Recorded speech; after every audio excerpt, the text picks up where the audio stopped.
kaya narito tayo minsan pa alamin natin kung ano ba talaga, kung paano katotoo yung sinasabi. Dito daw sa lugar na to ay mayroong ilog, ano po, at aalamin po natin. Kasi maganda dito sa taas, ano, ibabaw, at aalamin natin kung alin ang mas maganda, yung sa ibaba o yung sa taas. Ito po ang isang bahagi ng nasa taas, mga kaibigan. Ganda ng mga puno, ano, mukhang napaka ano pa, sariwa. At yan po mga kaibigan, ano, gandang tingnan, no.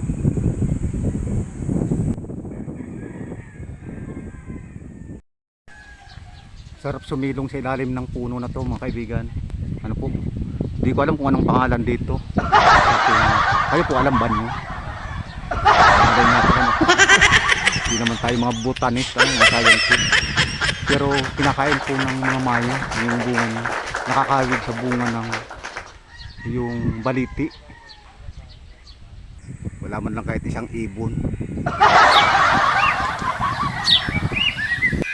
At dito naman mga kaibigan, sa gawi dito ay talahiban. Ano po? Talahiban, masukal na talahiban.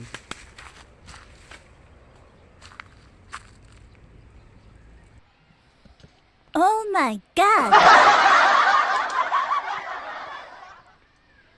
Yan, ang ganda dito mga kaibigan, ano? Ang ganda ng lugar.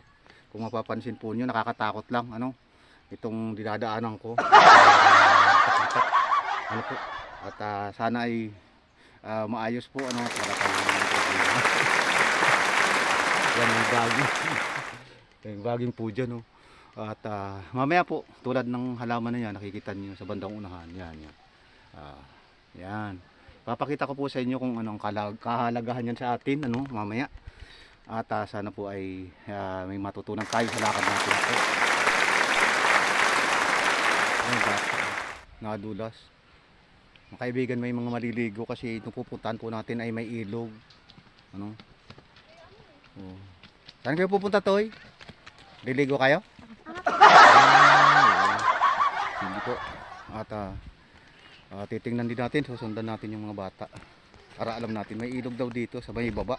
Mamaya po may mga ipapakita ko sa inyong mga puno na napansin ko dito na tawag dito yung medyo papakinabang sa atin, yung iba pwedeng makaperwisyo sa atin. At kung mapapansin nyo po itong puno na to, andyan po, ang tawag po namin dito sa Bicol ay agupit. Ano po, doon sa amin sa Camarines Sur, sa Rinconada, ang tawag po namin dito agupit. Yan po mga kaibigan. Po, yan. Ito pong dahon na ito mga kaibigan ay magaspang ang likod. Magaspang ang likod, parang may mga ano, may mga tinik, ano po. At ito ay ginagawa namin pang linis ng mga kaldero, pang is ano po. Hindi ka na mga kailangan ng steel wool.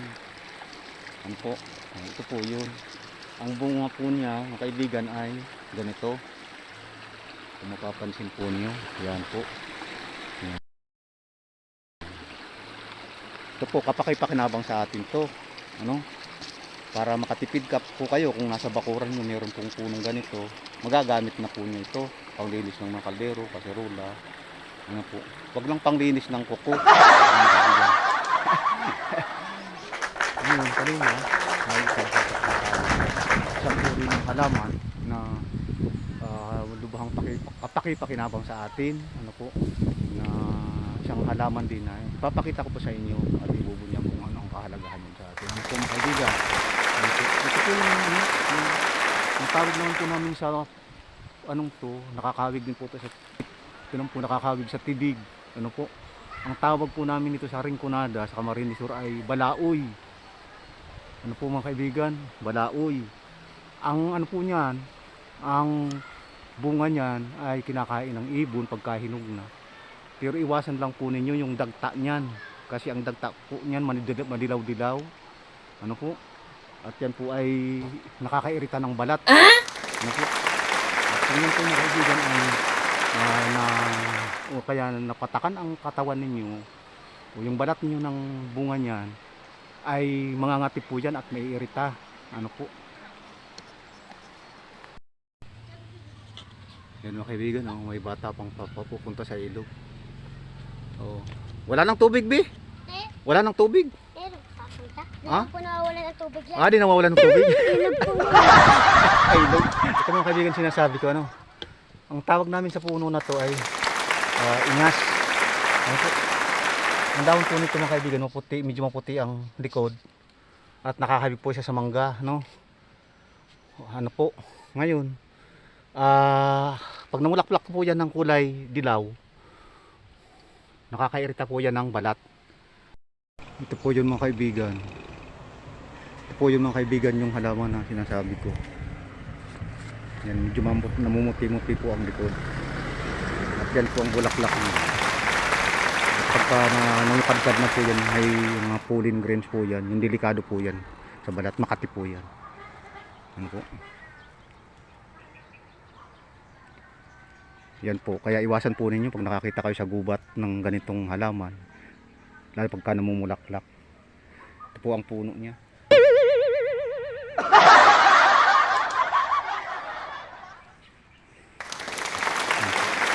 Mataas po dyan, nalaki po ang katawan niya. At ito po namang ano to mga kaibigan, itong palma na to, ang tawag po namin dito sa anong to, sa palma na to ay tawag dito rumaka. Ang palma na to, ito pong anong yan, palapa, yung pinakatangkay na yan ay inaano po yan, pinaprocess, pwedeng panali. At pag na-process po yan, akala mo ay ratan.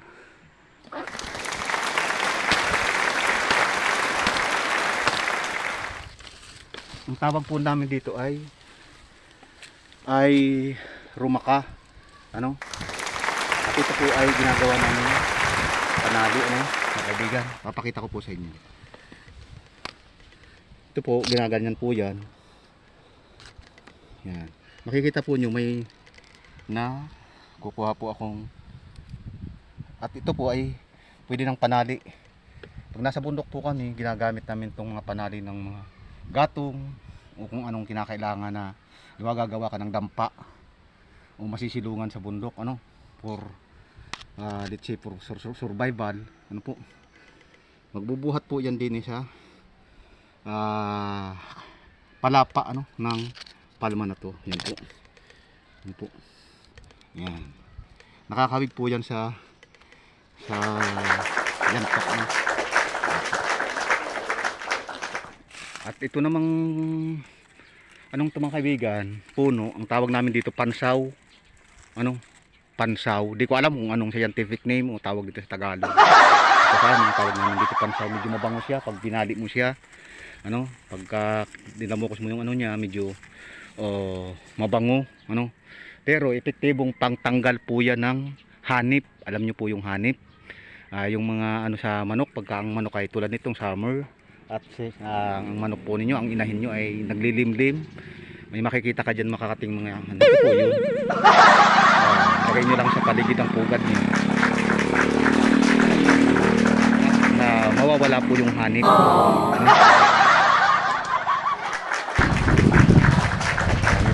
Datingan pa dito sa may ilog, maraming maliligo. Maganda pa tong lugar, mas maganda kasi dito libre. Ano,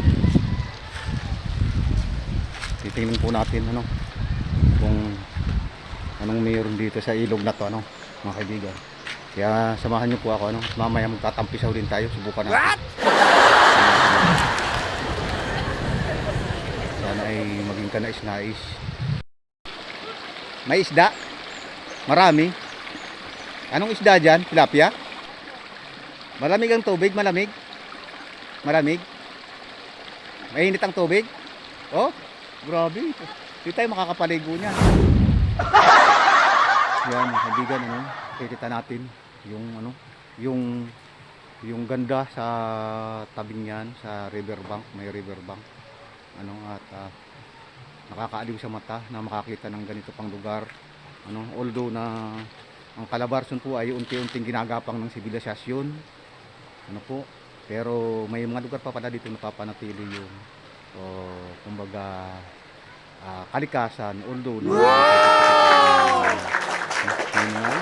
gawa ng tao na po yun, mga basura na kumbaga nasasalaula na yung inang kalikasan. Ano, kung tutuusin dapat tayo po ang nagpapanatili ng kaayusan, kalinisan, at tayo rin naman po ang nakikinabang. Kaya sa pagkakataon kung ito, di natin alam kung anong ipapasapit sa atin, ano, ni ng kalikasan, kung La Niña ba o El Niño ba.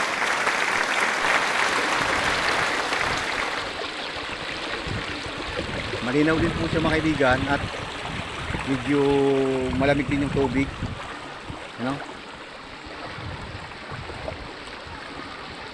Yan po, ano, nilagyan lang nila ng ano dito, harang, para lumalim ng konti kasi mababaw po yung tubig daw pagka ganitong summer. Pagka ito naman, pag ulan daw po ay nataas naman yung tubig hanggang sa may bandang yan.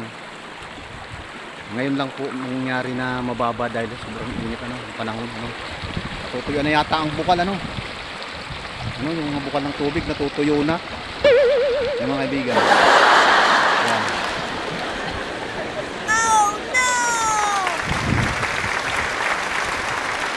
Masarap panoorin mga kaibigan, ano. Yan.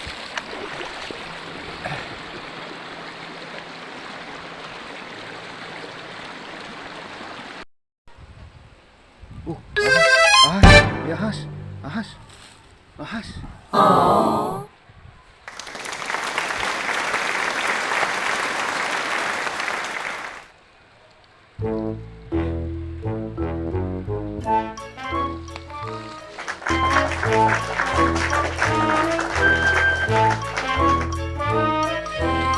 Ang gagawin lang po natin mga kaibigan,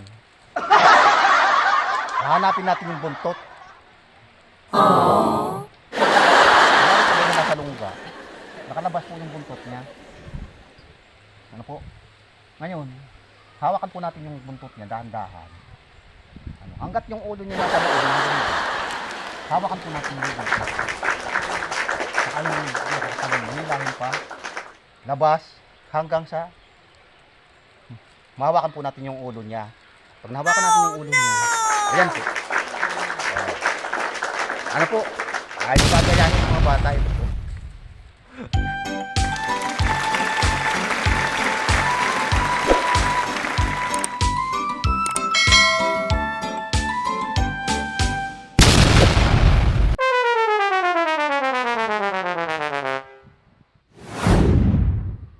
Ano po, para sa inyo mga kaibigan, anong mas maganda?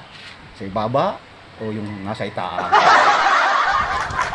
Sige po mga kaibigan, hanggang sa muli, susunod natin na bulak-bulan, ano, patuloy yung suportahan ang bulak-bulirong gurang ito. Ano po, at sana'y nagustuhan nyo ang serye ng galaw natin sa pagkakataon.